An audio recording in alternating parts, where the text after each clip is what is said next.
ఆంధ్రప్రదేశ్ రాష్ట్రంలో కాపు రాజకీయం కాకపుట్టిస్తోంది. కాపులు ఏ పార్టీకి మద్దతు ఇస్తే ఉమ్మడి ఆంధ్రప్రదేశ్లోనూ ప్రస్తుతమున్న నూతనంగా ఏర్పడిన పునర్విభజన తరువాత ఏర్పడిన ఆంధ్రప్రదేశ్లో కూడా కాపులే కీలకం.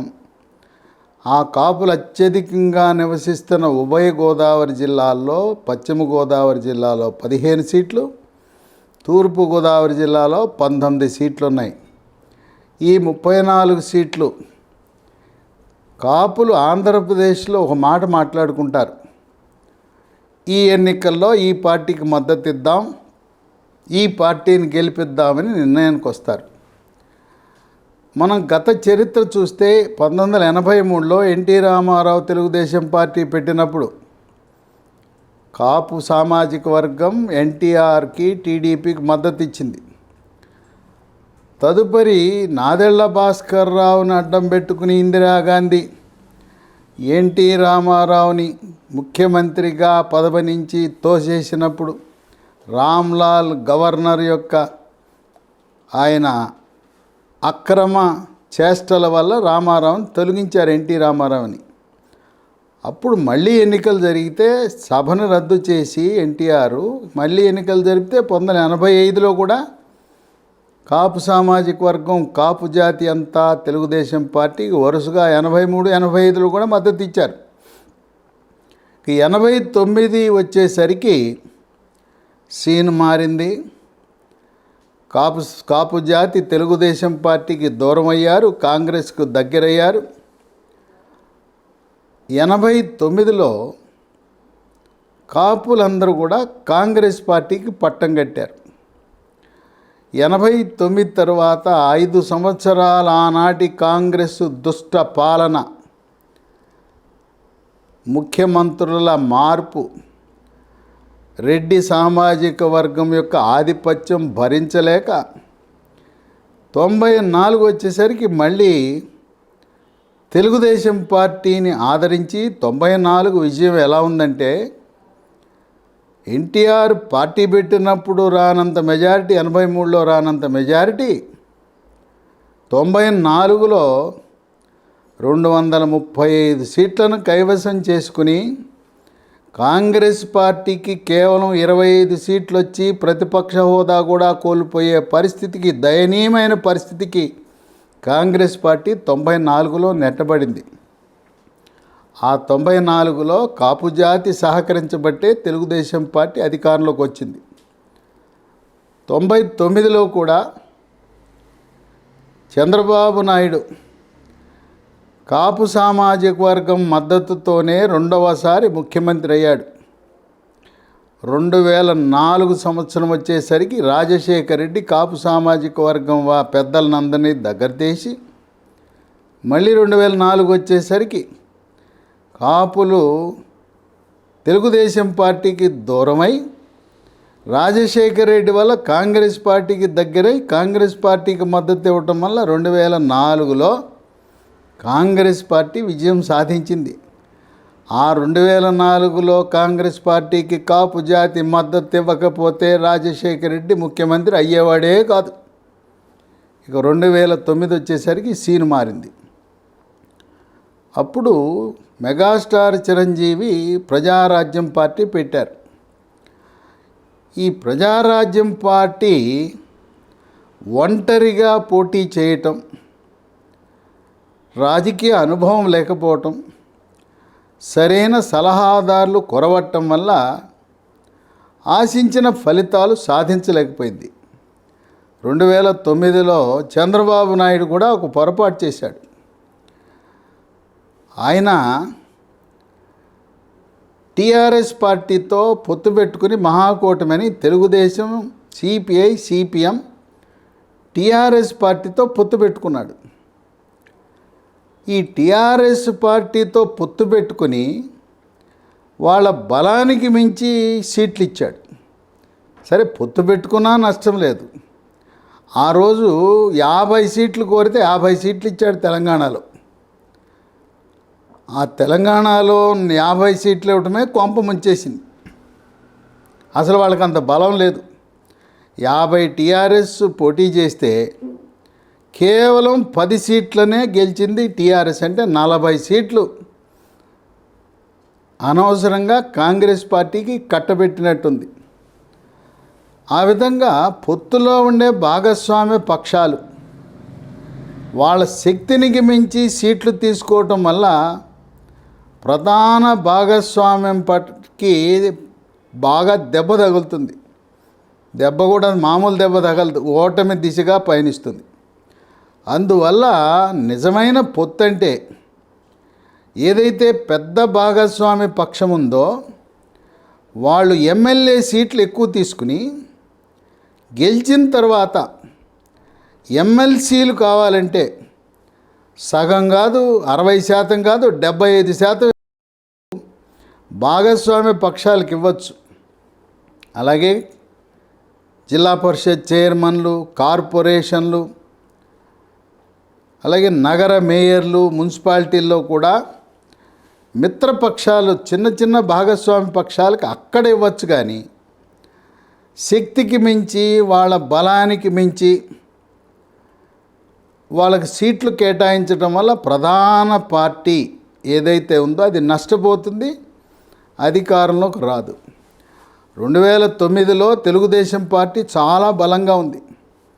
ఎప్పుడైతే పొత్తు పెట్టుకున్నాడో చంద్రబాబు నాయుడు టీడీపీ, ఆంధ్రప్రదేశ్ రాష్ట్ర ప్రజలు ఇదేంటి మనం సమైక్యాంధ్ర కోరుకుంటే ఈ టీడీపీ పార్టీ వాళ్ళే టీఆర్ఎస్తో కలిచారని వాళ్ళు ఓటేయలేదు. ఇక్కడ తెలంగాణకు వచ్చేసరికి తెలంగాణలో ఆంధ్ర ప్రాంతం నుంచి వచ్చి హైదరాబాదు, రంగారెడ్డి వివిధ జిల్లాలలో స్థిరపడిన ఆంధ్ర ప్రాంతం నుంచి వచ్చిన వాళ్ళందరూ కూడా తెలుగుదేశం పార్టీ ఎప్పుడైతే టీఆర్ఎస్తో కలిసిందో వాళ్ళు తెలుగుదేశం పార్టీ ఓట్లేలా, అందరూ కాంగ్రెస్ పార్టీకి వేశారు. 2009లో హైదరాబాద్ నగరము, రంగారెడ్డి, సెటిలర్స్ ఉన్న ప్రాంతం అంతా కూడా అందరూ రాజశేఖర్ రెడ్డి మగాడు, రాజశేఖర్ రెడ్డి ఉంటే రాష్ట్ర విభజన జరగదు, మనకు కావాల్సింది సమైక్యాంధ్రని చంద్రబాబు నాయుడిని తెలుగుదేశం పార్టీకి వ్యతిరేకంగా పనిచేశారు. తెలుగుదేశం నాయకులు, శ్రేణులు కూడా తెలుగుదేశం పార్టీకి పనిచేయలేదు. ఆ రోజున చంద్రబాబు నాయుడు ఒక మెట్టు దిగి టీఆర్ఎస్తో కాకుండా ప్రజారాజ్యం పార్టీతో ఇప్పుడు ఏ విధంగా తెలుగుదేశం పార్టీ జనసేనతో పొత్తు పెట్టుకున్నదో అదేవిధంగా ఆనాడు మెగాస్టార్ చిరంజీవిని దగ్గర తీసుకుని పొత్తు పెట్టుకుని అప్పుడు అవసరమైతే 2009 పరిస్థితిని బట్టి ఒప్పుకుంటే పీఆర్పీ పార్టీ ఉప ముఖ్యమంత్రి చిరంజీవి, లేదా 3 సంవత్సరాలు తెలుగుదేశం పార్టీ, 2 సంవత్సరాలు చిరంజీవి, ఆ విధంగా పొత్తు పెట్టుకున్నట్లయితే 2009లో ఎట్టి పరిస్థితుల్లో కాంగ్రెస్ పార్టీ అధికారంలోకి వచ్చేది కాదు. 2004లో కూడా కాంగ్రెస్ పార్టీ చచ్చి బతికిందన్న విధంగా 2004లో టీఆర్ఎస్ పార్టీ, సిపిఐ, సిపిఎం వాళ్ళతో పొత్తు పెట్టుకుని కాపు జాతిని దగ్గర చేసుకుని రాజశేఖర రెడ్డి ఒకే ఒక్క నిర్ణయంతో రైతులకు ఉచిత విద్యుత్తు అనే నినాదంతో గెలిచేశాడు. చంద్రబాబు నాయుడు మొండిగా నేను ఉచిత విద్యుత్తు ఇవ్వను అన్నాడు. ఆ రోజుల్లో ఉచిత విద్యుత్ ఇస్తే 2004లో రాష్ట్ర బడ్జెట్పై భారము 800 కోట్లు. ఆయన అది ఒక్కటి ఆలోచించి ఉచిత విద్యుత్ అంటే 2004లో ఈ కాంగ్రెస్ పార్టీ అధికారంలోకి వచ్చేదే కాదు. సరే, రాష్ట్ర విభజన జరిగిన తర్వాత జనసేన పార్టీ కాపు జాతి వల్లనే 2014లో చంద్రబాబు నాయుడు ముఖ్యమంత్రి కాగలిగాడు, టీడీపీ అధికారంలోకి వచ్చింది. జగన్మోహన్ రెడ్డికి, వైఎస్ఆర్సీపీకి, టీడీపీకి మధ్య వ్యత్యాసం కేవలం 1% ఓట్లే. 15 లక్షల ఓట్లే. 2014లో కేవలం జనసేన పార్టీ పవన్ కళ్యాణ్ ఉండటం వల్ల కాపు జాతి ఏకగ్రీవంగా టీడీపీకి మద్దతు ఇవ్వటం వల్ల అధికారంలోకి వచ్చింది. తదుపరి జరిగిన పరిణామాలు జనసేన విడిపోవటం, కాపు ఉద్యమం, తర్వాత తెలుగుదేశం పార్టీ మితిమీరిన విశ్వాసంతో మేము ఒంటరిగా గెలిచేస్తామని వాళ్ళు బీజేపీని జనసేనను దూరంగా చేసుకోవటం వల్ల తెలుగుదేశం పార్టీ 2019లో ఓటమి చెందింది. దానికి కారణం కూడా కాపు జాతి 2019లో ఏకగ్రీవంగా మెజారిటీ జనసేన పార్టీ ఉన్నా కూడా వాళ్ళు జగన్మోహన్ రెడ్డి వైఎస్ఆర్సీపీ పార్టీకి మద్దతు ఇచ్చి గెలిపించారు. కొన్ని ఓట్లు జనసేన పార్టీకి వచ్చినాయి, కాపు జాతి ఓట్లు చీలిపోయినాయి. ఇప్పుడు 2024లో కాపు జాతి, కాపు పెద్దలు, కాపు నాయకులందరూ ఒక నిర్ణయానికి వచ్చారు. జనసేన పార్టీకి మద్దతు ఇద్దాం, ముందు ప్రవేశిద్దాం, శాసనసభలో ప్రవేశిద్దాం, పార్లమెంట్లో ప్రవేశిద్దాం, మంత్రులుగా మన వారికి కొంత ప్రాతినిధ్యం ఇద్దాం. పవన్ కళ్యాణ్కి రాజకీయ అనుభవంతో పాటు పరిపాలనా అనుభవం కూడా ఉప ముఖ్యమంత్రి హోదాలో లభిస్తుంది. ఆ విధంగా అంచెలంచెలుగా ఎదుగుదాం, ఒక్కొక్క మెట్టు ఎదుగుదామని జనసేన తెలుగుదేశం పార్టీ పొత్తు, ఇచ్చిపుచ్చుకునే ధోరణి, త్యాగనిరతి, త్యాగరాజుల్లా ఒక సీట్ అటైనా ఇటైనా జగన్మోహన్ రెడ్డి ఓటమే లక్ష్యంగా ఆంధ్రప్రదేశ్ రాష్ట్రంలో కాపు జాతి ముందుకు సాగుతున్న తరుణంలో జనవరి 4, 2024న నూతన సంవత్సరంలో పవర్ స్టార్ పవన్ కళ్యాణ్ ఒక లేఖ, బహిరంగ లేఖ కాపు జాతికి, కాపు నాయకులకు, కాపు ప్రజాప్రతినిధులకు రాశారు. బహిరంగ లేఖే ఇది. కాపు జాతి ఐక్యమై మన జాతి ప్రయోజనాలను కాపాడుకోవటానికి మనందరం ఒకే తాటిపై రావలసిన అవసరం ఉన్నది. 2019 ఎన్నికల ముందు జగ్గంపేట వచ్చినప్పుడు జగన్మోహన్ రెడ్డి వైఎస్ఆర్సీపీ అప్పుడు ప్రతిపక్ష నాయకుడిగా ఉండి, నేను కాపులకు రిజర్వేషన్ ఇచ్చేదానికి అంగీకరించను, నేను ఇవ్వను, అది సాధ్యపడదు. పైగా ఆనాడు టీడీపీ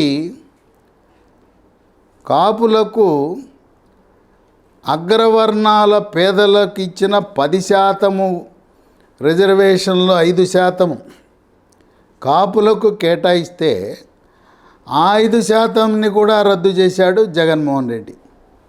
ఖరాఖండిగా నేను కాపులకు రిజర్వేషన్ ఇవ్వను అని చెప్పిన వైఎస్ఆర్సీపీకి మద్దతు ఇచ్చి గెలిపించాం. అలాంటి పొరపాటు మళ్ళీ చెయ్యొద్దు అని చెప్పి పవర్ స్టార్ పవన్ కళ్యాణ్ తన లేఖలో ప్రస్తావిస్తూ, నన్ను చాలామంది ద్వేషిస్తున్నారు, మన కాపు సామాజిక వర్గ పెద్దలు, ముఖ్యంగా వైఎస్ఆర్సీపీ పార్టీలో ఉండే మంత్రులు, మాజీ మంత్రులు, ప్రజాప్రతినిధులు, ఎమ్మెల్యేలు నన్ను ద్వేషిస్తున్నారు, తిడుతున్నారు, ఆడిపోసుకుంటున్నారు, నన్ను అవమానిస్తున్నారు. అయినా అవన్నీ కూడా నేను దీవెనలుగానే తీసుకుంటాను. మన లక్ష్యం కాపు జాతి ఐక్యంగా మనమందరం కూడా ఒకే బాటన తెలుగుదేశం జనసేన కూటమికి మద్దతు ఇచ్చి జగన్మోహన్ రెడ్డిని గద్దె దింపటమే లక్ష్యంగా పనిచేయాలనే పిలుపుకి ముద్రగడ పద్మనాభం సానుకూలంగా స్పందించాడు. మంచి పని చేశాడు. పవన్ ఆయన మాట్లాడిన దాంట్లో వాస్తవం ఉంది అని చెప్పి ముద్రగడ పద్మనాభం ఆయన పవన్ కళ్యాణ్ చెప్పిన దాంతో నేను కూడా ఏకీభవిస్తా, మనమందరం ఒకే బాట మీద నడవాలనే ఆలోచనకు వచ్చాడు. అది గమనించిన జనసేన పార్టీ పవన్ కళ్యాణ్ తాడేపల్లిగూడెం సమన్వయకర్తగా ఉన్న జనసేన నాయకుడు బొలిశెట్టి శ్రీనివాస్ని, అట్లాగే అమలాపురం ప్రాంతానికి చెందిన కోనసీమ జిల్లా జనసేన నాయకుడు తాతాచి, వీళ్ళిద్దరినీ కిర్లంపూడి, ఆ కిర్లంపూడి అనేది ముద్రగడ్డ పద్మనాభం యొక్క స్వగ్రామం. మీరు వెళ్ళి ముద్రగడ్డతో చర్చించండి. వారిని, వారి కుటుంబ సభ్యులను, వారి ముఖ్యంగా కుమారుణ్ణి జనసేన తెలుగుదేశం పార్టీ కూటమికి ఆహ్వానించండి అని చెప్పారు. ఆ నాయకులు వచ్చి చర్చించారు. చర్చల తర్వాత ఆసక్తికరమైన పరిణామం ఏంటంటే, ముద్రగడ్డ పద్మనాభం జనసేన అధినేత పవర్ స్టార్ పవన్ కళ్యాణ్కి ఒక వ్యక్తిగత లేఖ రాసి దాన్ని ఒక సీల్డ్ కవర్లో పెట్టి బొలిశెట్టి శ్రీనివాస్కి, తాతాదికి ఇచ్చి ఇది పవన్కి ఇవ్వండి అని చెప్పాడు. ఈ చర్చలు జరుగుతున్న సమయంలోనే జగ్గంపేట నియోజకవర్గం నుంచి ప్రాతినిధ్యం వహిస్తున్న తెలుగుదేశం నాయకుడు జ్యోతుల నెహ్రూ, ఆయన ఈ ఎన్నికల్లో తెలుగుదేశం పార్టీ తరఫున పోటీ చేయబోతున్నాడు. ఆయన కూడా వచ్చి ముద్రగడ్డ పద్మనాభంతో చర్చించడం జరిగింది.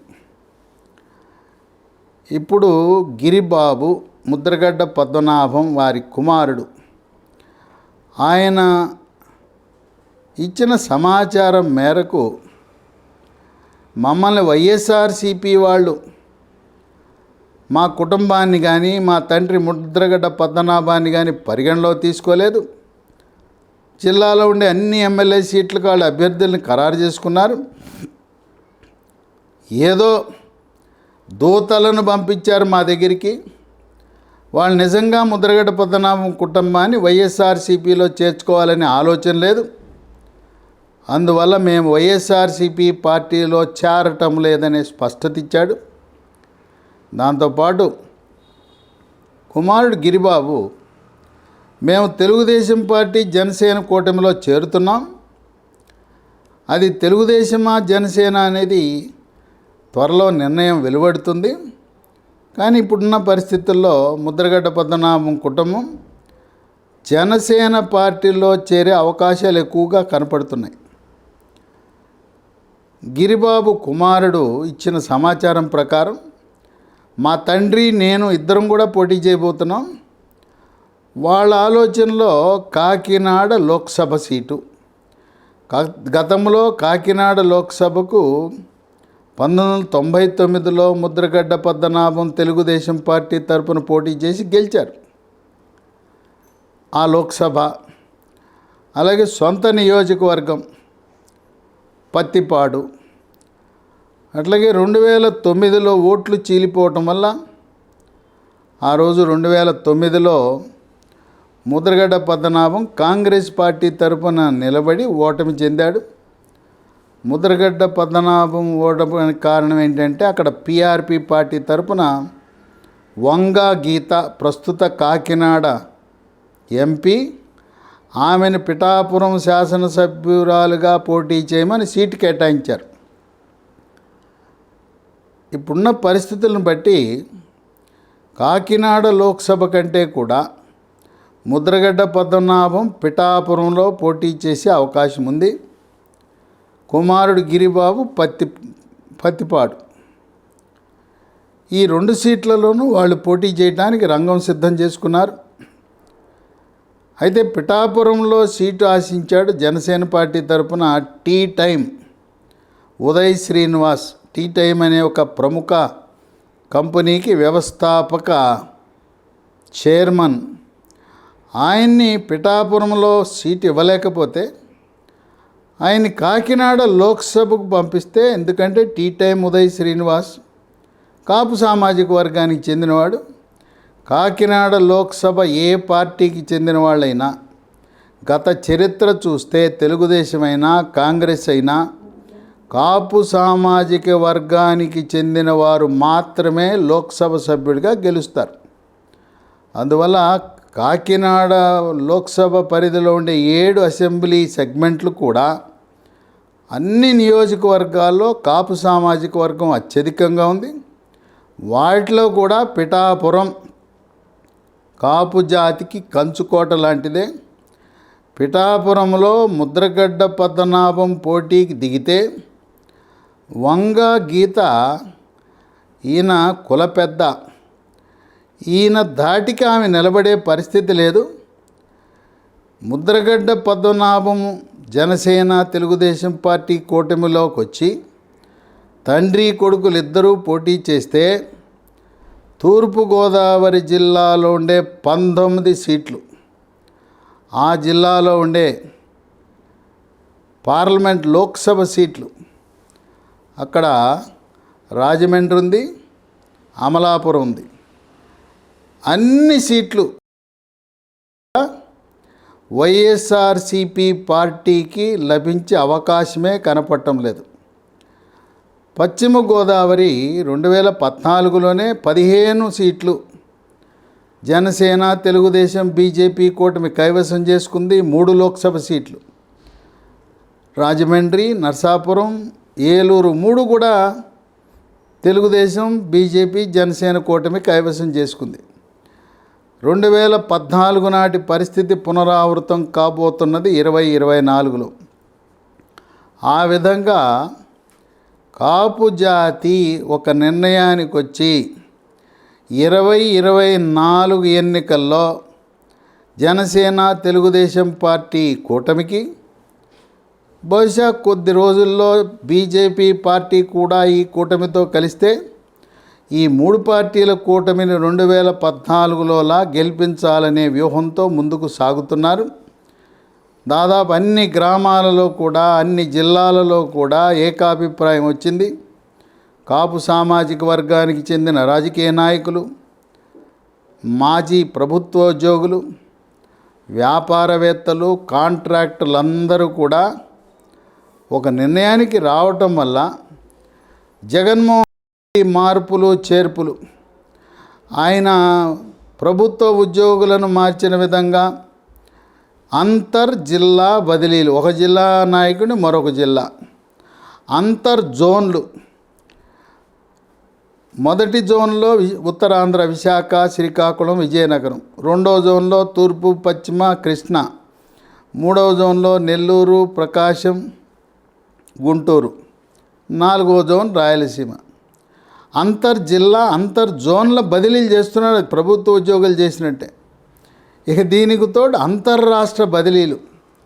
బళ్ళారిలో అక్కడ బీజేపీ పార్టీలో ఎంపీగా పనిచేసిన మాజీ బీజేపీ మంత్రి సోదరి శాంతమ్మని బీజేపీకి రాజీనామా చేయించి అంతర్రాష్ట్ర బదిలీ కర్ణాటక రాష్ట్రం నుంచి ఆంధ్రప్రదేశ్ రాష్ట్రానికి తెచ్చి హిందూపురంలో అభ్యర్థిగా పెడుతున్నారు. ప్రభుత్వ ఉద్యోగుల మాస్ ట్రాన్స్ఫర్లు అవే విజయవంతం కావు. ఈ రాజకీయ నాయకుల బదిలీలు ఏమాత్రం ఫలితాలు ఇస్తామనేది ప్రశ్నార్థకమే. కేసీఆర్ ఆయన మెదక్ జిల్లాకు చెందినవాడు. ఆయన వెళ్ళిపోయి ఉమ్మడి నిజామాబాద్ జిల్లాలో కామారెడ్డిలో పోటీ చేస్తే కేసీఆర్ అంత రాజకీయ అనుభవం ఉండి ముఖ్యమంత్రిగానే ఓటమి చెందాడు. గెలిచిన అభ్యర్థి స్థానికుడు, సాదాసీదా కార్యకర్త, బీజేపీ కార్యకర్త, ఎప్పుడూ కూడా శాసనసభకు కూడా ఎన్నిక కాలేదు. కేసీఆర్ 1985 నుంచి ఈ నేటి వరకు ఒక్కసారి కూడా అపజయం చూడలేదు. అటువంటి కేసీఆరే వేరే నియోజకవర్గానికి వేరే జిల్లాకి వెళ్ళి ఓటమి చెందితే ఈ జగన్మోహన్ రెడ్డి బదిలీలు, మార్పులు, చేర్పులు ఏమాత్రం ఫలితాలు ఇస్తాయని విశ్లేషకులు ప్రశ్నిస్తున్నారు. ఇక రేవంత్ రెడ్డి ప్రస్తుత కాంగ్రెస్ పార్టీ ముఖ్యమంత్రి, ఆయన కూడా మహబూబ్ నగర్ జిల్లా వాడెళ్ళి ఉమ్మడి నిజామాబాద్ జిల్లాలో కామారెడ్డిలో పోటీ చేస్తే ఒక సాదాసీదా బీజేపీ కార్యకర్త చేతిలో, వెంకటరమణారెడ్డి చేతిలో ఓటమి చెందటం. అంటే మాజీ ముఖ్యమంత్రి, ప్రస్తుత ముఖ్యమంత్రి ఇద్దరూ ఓడిపోవటానికి గల కారణం ఏంటంటే వాళ్ళిద్దరూ కూడా స్థానికేతరులు. కనుక స్థానికత అనేది బలమైన సెంటిమెంటు. వేరే నియోజకవర్గాల వారిని, వేరే జిల్లాల వారిని జగన్మోహన్ రెడ్డి వైఎస్ఆర్సీపీ పార్టీ పంపినంత మాత్రాన వీళ్ళేదో ప్రశాంత్ కిషోర్, ఆయన ఋషి సింగ్ అనే ఆయన ఏదో సర్వేలు చేసి ఆ సర్వేల ఆధారంగా బదిలీలు ఎక్కడా జరగలేదు ఇంతవరకు. ఏ రాష్ట్రంలో కూడా స్వాతంత్రం వచ్చిన తర్వాత ఇంతమంది, ఇప్పటికే 38 మందికి బదిలీలు.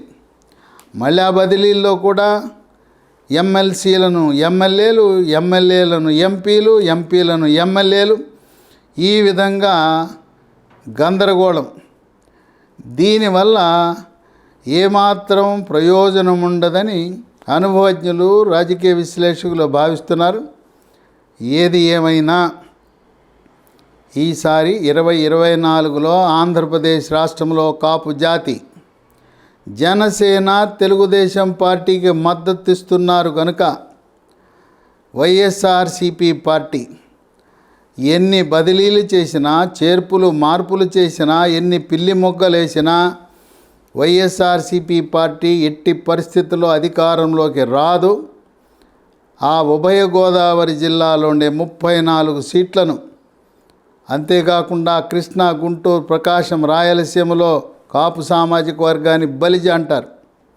అట్లాగే ఉత్తరాంధ్రలో తూర్పు కాపు సామాజిక వర్గం, కాపు సామాజిక వర్గం ఉత్తరాంధ్రలో కూడా జనసేన, తెలుగుదేశం పార్టీకి మద్దతు ఇచ్చి ఈ కాపు జాతి మద్దతుతో తెలుగుదేశం, జనసేన రాబోయే రోజుల్లో బీజేపీ కలిస్తే బీజేపీ మహాకూటమి విజయం సాధించి ఆంధ్రప్రదేశ్ రాష్ట్రంలో వైఎస్ఆర్సీపీ పార్టీని గద్దె దింపి జగన్మోహన్ రెడ్డిని ఇంటికి పంపించడం తథ్యమని చెప్పి రాజకీయ విశ్లేషకులు భావిస్తున్నారు.